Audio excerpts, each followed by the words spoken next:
My name is Nora Caldwell. I was 32 years old the year I learned how a single manila folder could destroy a family. My grandmother Lorraine turned 79 on a cold Saturday in October. She baked her own birthday cake that morning. Vanilla cake with buttercream roses. She had been making the same cake since before I was born. She set the dining table herself. 8 plates. 8 paper napkins. The good silverware. A vase filled with dried hydrangeas from her garden. Then she waited. Nobody came. My parents were skiing in Aspen. My brother Aaron sent a text at 4:15. Happy birthday, Gran. Snow is amazing. My father never texted at all. My mother posted a smiling selfie in ski goggles to her church group chat with the caption blessed. I drove 3 hours from Hartford after work and reached her house a little after 8. The porch light was glowing. Every other window was dark. The second I stepped inside, I knew exactly what had happened. The kitchen table still sat fully set for dinner. 8 empty places. The birthday cake untouched in the center. The candles had burned down into melted wax stuck inside the frosting. A gallon of melted ice cream leaked across the tablecloth. And my grandmother sat alone at the head of the table in her lavender cardigan, holding a glass of water with both hands. When she saw me, her face changed slowly. Nora? Then confusion crossed her eyes. Is it Tuesday? My chest tightened. It's Saturday, Gran. Your birthday. Oh. She touched the edge of the cake softly. I thought maybe I baked this for the church sale. I put the flowers I brought into a mason jar and sat beside her. I cut 2 slices of cake. We ate with our hands because neither of us wanted to wash forks. I sang happy birthday once. Halfway through, she stopped me. Start over, she whispered. So I sang it again. The second time, she closed her eyes and listened carefully, like she was trying to trap the moment before it disappeared. At 10 o'clock, I helped her upstairs. She weighed almost nothing. Her wrist felt as thin as a paper towel roll when I held her hand. I tucked the quilt around her shoulders, and suddenly her eyes became sharp. Clear. Focused. They think I don't notice, she whispered. I leaned closer. But she was already asleep. That sentence stayed inside my head all night. You should understand something about my family. The Caldwells of Briarwood were the kind of family that looked perfect from the outside. Money. Country clubs. Charity dinners. Expensive smiles. My father Gregory worked in insurance until he made enough money to call golfing consulting. My mother Diane lived for appearances. Church committees. Library boards. Charity galas. My brother Aaron owned a construction company and drove a German car worth more than my yearly salary. Then there was me. The quiet daughter. The paperwork one. I worked as a paralegal at a small elder law office in Hartford. Wills. Trusts. Guardianship cases. I made $47,000 a year and studied for the bar exam at night. At family dinners, my mother would tilt her head and smile sweetly. Nora still does her little legal assistant thing. Like my entire career was a hobby. I never fought back. But this house mattered to me more than anything. I learned to read sitting at Lorraine's kitchen table. She helped me rent my first apartment when my parents refused. She co-signed the lease herself. She taught me how to read contracts line by line. Paper tells the truth, she used to say. People don't always. That night, I slept in the guest room I'd slept in since childhood. Around midnight, I got up for water. That was when I found the business card. It sat hidden behind a framed family photo in the hallway. Brenda Voss. Voss and Dean Realty. On the back, somebody had written. Comp value $680,000. Quick close possible. A cold feeling moved through my stomach. The next morning, I cleaned the kitchen while Lorraine slept in her recliner. I wrapped leftover cake in plastic. I washed the good plates. I stacked them carefully back into the cabinet. And suddenly one terrible thought hit me. Whoever cleared out this house one day would probably pack these plates into boxes. I pushed the thought away immediately. At 10:15, somebody knocked on the front door. A woman around 60 stood outside with a younger man beside her. The woman wore a wool coat and carried a leather briefcase. "Nora Caldwell?" she asked. "Yes. My name is Ruth Adler. This is Nathan Pruitt. Your grandmother hired our firm 14 months ago." She handed me a thick sealed manila folder. Lorraine's handwriting stretched across the seal. Ruth's eyes softened slightly. "She asked us to give this to you personally when the time came." "When the time came for what?"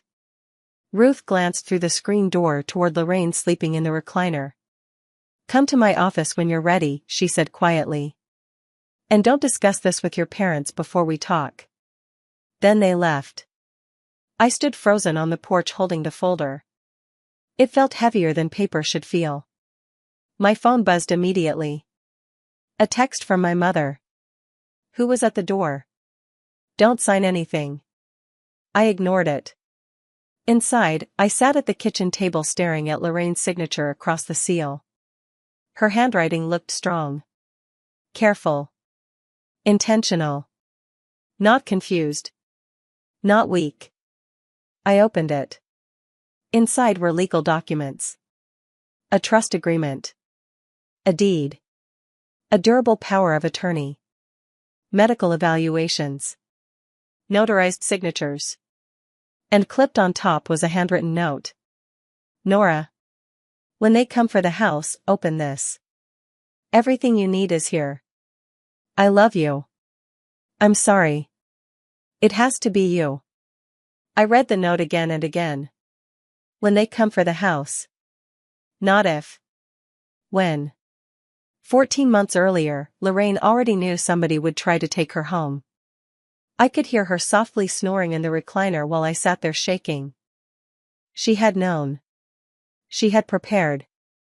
That night I barely slept. The folder stayed beside my bed while I stared at the ceiling. Monday morning, I called out of work sick for the first time in 3 years. Something told me not to leave the house. That instinct saved everything. I found the lockbox while taking out the recycling. A realtor's lockbox hung hidden behind the hydrangea bushes attached to the gas meter. Somebody had already been showing the house. I went through Lorraine's mail pile carefully. Buried under advertisements and bills was an off-market listing sheet from Boss and Dean Realty. 4 bedrooms. 2.5 baths. Listed for $680,000. $50,000 below nearby home values. My pulse started racing. Then I opened the kitchen junk drawer. Inside sat an unsigned purchase agreement. Buyer, Stonewall Capital Group LLC. Cash offer. 30-day close. Seller representative, Aaron Caldwell. My brother. I sat on the kitchen floor surrounded by papers. The listing sheet. The lockbox. The purchase agreement. My mother's sticky note saying. Closing target November 15th. 3 weeks away. I grabbed the folder Lorraine gave me and finally read every single page. At 6 that evening, I called my mother. "Oh, Nora," Diane said warmly. "How's Gran doing?" Aspen was absolutely beautiful. "There's a lockbox on her gas meter." Silence. Then her voice changed slightly. "That's being handled. There's a purchase agreement in her kitchen drawer." "Nora," she said carefully, "this is a family decision. She doesn't know the house is being sold, does she? She knows what she needs to know." I heard a wine glass clink somewhere near her. Then she lowered her voice. "Aaron's company is struggling. The house can help Gran move somewhere safer and help your brother at the same time. It's her house."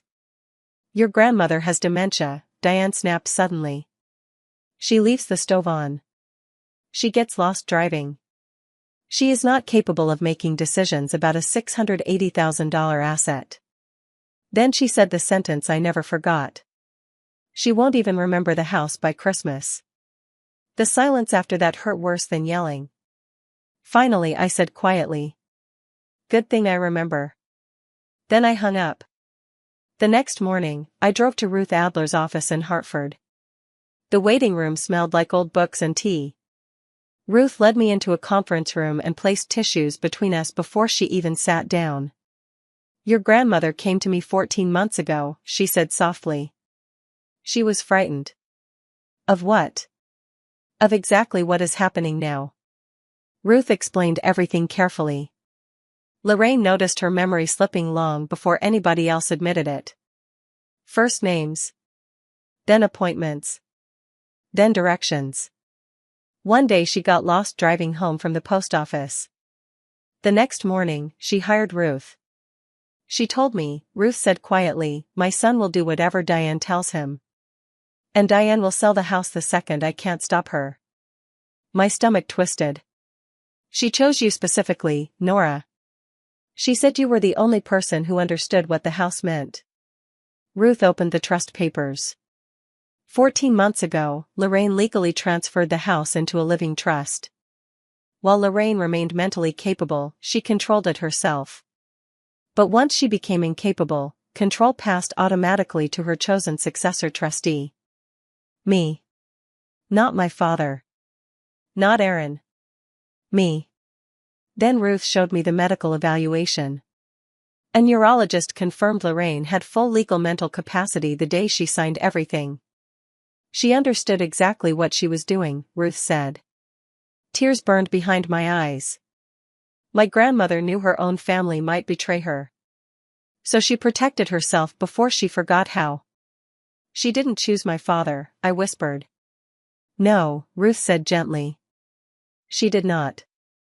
That truth hurt more than I expected. Gregory Caldwell was her only son. But deep down, she knew he would never stand against Diane. And she was right. When I returned to Briarwood that night, Lorraine sat in her recliner watching television. The second I walked in, she looked up. "You saw Ruth." I froze. "You remember?" "I remember enough." Her eyes became clear again. Sharp like broken glass. "I told her what Diane would do." "You were right, Gran." She nodded slowly. "They bring strangers through the house on Tuesdays when the nurse comes." My chest tightened. "I know. Your father won't look me in the eye anymore." She looked down at her hands. "Aaron brought papers once. I don't remember what I signed." I grabbed her hand immediately. "It doesn't matter. You already protected yourself." She squeezed my fingers. "I'm not gone yet, Nora. I promised myself right there that nobody would erase her while she was still alive." Aaron arrived Wednesday without knocking. He walked inside smiling like always. Confident. Polished. Entitled. Checking on Gran, he said casually, "I know about the listing." The smile shifted immediately. "Not gone. Just colder. Nora, you don't understand how bad things are right now." He explained the company was drowning. A balloon payment. $740,000 due. If he missed it, everything collapsed. "So you're selling Gran's house?" "I'm protecting the family." "You're protecting yourself." His jaw tightened. "Gran doesn't even know what day it is. She knows strangers are walking through her home." He stepped closer. "Don't make this harder than it needs to be. Did you tell yourself that when you had her sign papers?" Something flashed across his face then. Guilt maybe. Or anger. "It's basically sold already," he muttered before leaving. That night I found the papers he mentioned. A new power of attorney signed only 2 months earlier. It named my father as Lorraine's legal agent. Attached was the listing authorization for the house. I laid the signatures side by side on the kitchen table. The difference terrified me. The older signatures were strong and flowing. The newer ones shook badly. Broken loops. Uneven pressure. It looked like somebody guiding an elderly hand across paper. Then I checked the date. September 3rd. The same week Lorraine went to the emergency room after falling. The medical notes said. Patient confused. Disoriented. My hand started shaking. They had her sign legal papers while she was medically confused. I photographed everything immediately and called Ruth. Friday morning, Ruth came directly to the house. We spread all the papers across Lorraine's kitchen table. 5 documents. 5 pieces of truth. The recorded trust deed. The original durable power of attorney naming me. The neurologist's capacity letter. The shaky September power of attorney. The listing agreement. Ruth looked at me seriously. The house has belonged to the trust for over a year. Your family cannot legally sell it. Relief hit me so hard I nearly cried. But Ruth wasn't finished.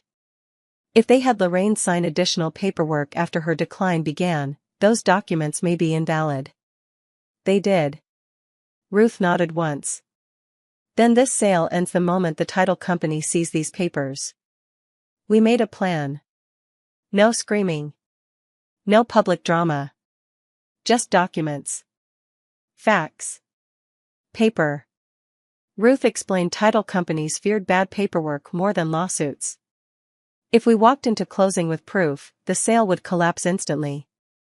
The truth didn't need volume. It only needed evidence. Still, the next week felt endless.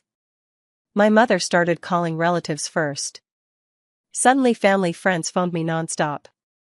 Nora, your mother says you're confused. Nora, your family is only trying to help. Nora, don't tear the family apart. Diane controlled narratives the same way some people controlled rooms. Quietly. Smoothly. She painted me as emotional. Difficult. Manipulative. I stayed silent. Because Ruth was right. The documents would speak. Then one night Aunt June called. Lorraine's younger sister. Still sharp at 81. I don't believe your mother for 1 second, she said immediately. Tears filled my eyes. Why? Because Lorraine called me last year. She told me she hired a lawyer. She told me if anything happened, I should stand behind you. For the first time in days, I felt less alone. 3 days before closing, my father came by himself. He sat at the kitchen table staring around the room like a ghost. She used to sing Patsy Cline in this kitchen every Sunday, he whispered. His hand shook badly. I know what you think of me. I waited quietly. Aaron's drowning. Diane says this is the only solution. You could stop it. For 1 second, I saw shame in his face. Real shame. Then his phone buzzed. Diane. Everything closed again immediately. I should go, he muttered. He left without even saying goodbye to Lorraine sleeping in the next room. I washed his coffee cup after he left and cried while drying it. The next afternoon, I bought another birthday cake. Small this time. Just 1 candle. Lorraine shuffled into the kitchen slowly. Whose birthday? Yours. We're trying again. She smiled softly. I lit the candle. Make a wish. She closed her eyes carefully and blew it out. What did you wish for? She looked straight at me. I wished you'd stay. That almost broke me. We ate cake together while she told stories about planting the hydrangeas in 1987. About the maple table coming from her mother's house. About every scratch in the wood. Then suddenly she leaned close. Don't let them take the table. Her voice sounded fierce. I won't. The table stays. 4 days remained until closing. The night before, Lorraine and I sat together doing crossword puzzles. She was having one of her good hours. Not a good day. Just a good hour. 7 across, she muttered. Legal instrument of protection. 5 letters. I smiled. Trust. She wrote it down slowly. Then she pulled a folded paper from her cardigan pocket and handed it to me. For Nora, the keeper of the table. The signature shook, but it was hers. I'm not gone yet, she whispered.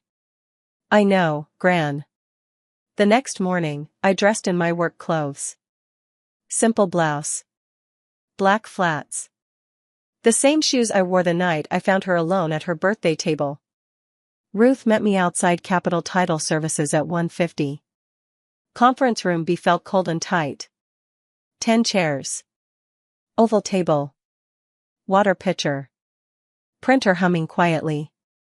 The title officer, Linda Yates, organized paperwork when we entered. Then the others arrived. Diane first. Perfect hair.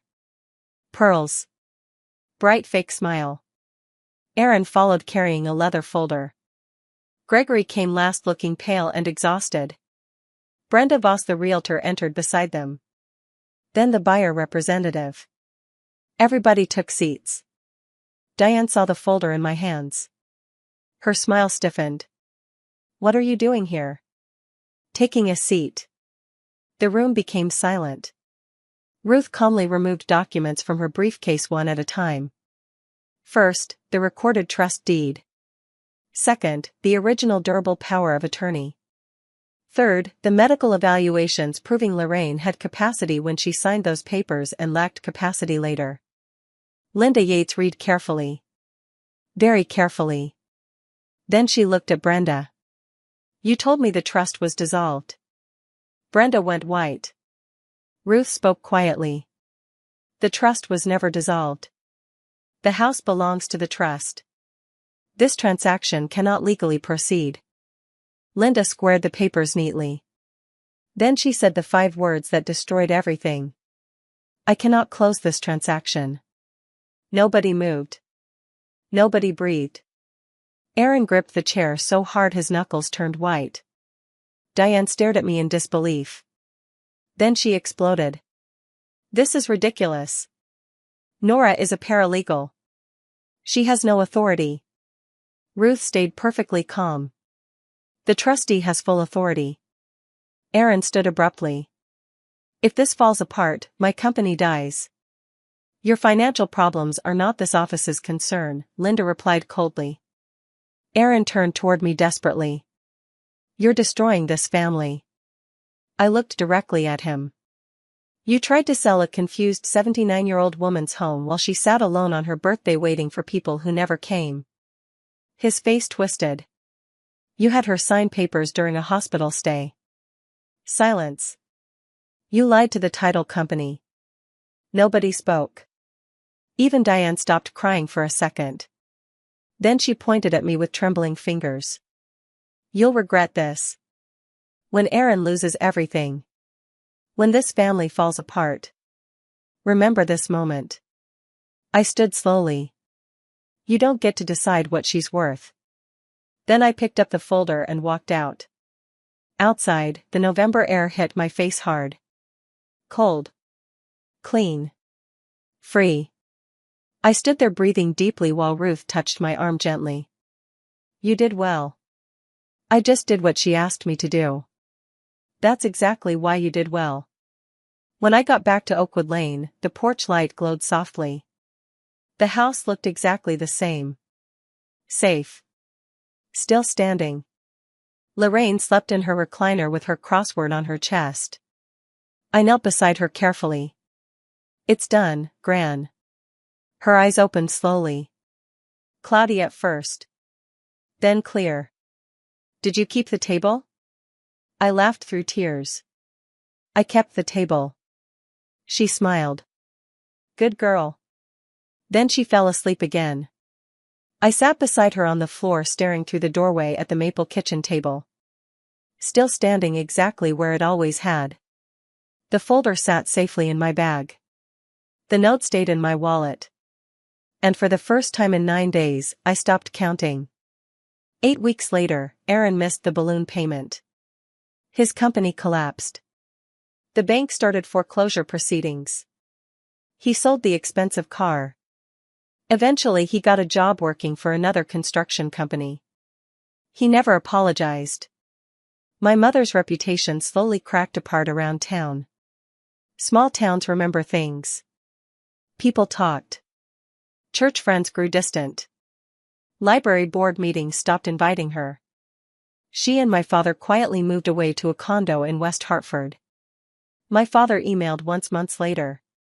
3 sentences. I should have done more. I know that now. I'm sorry. I never answered. Some apologies arrive too late to become healing. They only become evidence. Adult Protective Services confirmed financial exploitation concerns. The September power of attorney was officially voided in probate court. I became Lorraine's legal guardian and permanent trustee. I postponed the bar exam, moved into the guest room permanently, and became the person who made sure Lorraine ate dinner every night. Some afternoons she forgot my name. Some mornings she thought I was 12 years old again. But sometimes she remembered perfectly. Those moments were enough. One Tuesday in April, I baked another vanilla cake with buttercream frosting. Nothing special. Just because. Lorraine walked into the kitchen holding a crossword puzzle. Whose birthday? Nobody's. It's Tuesday. She sat carefully at the maple table. The afternoon sun came through the prism above the sink, throwing tiny rainbows across the floor. She tasted the cake and closed her eyes. This is my recipe, she whispered. It is. Don't change it. I won't.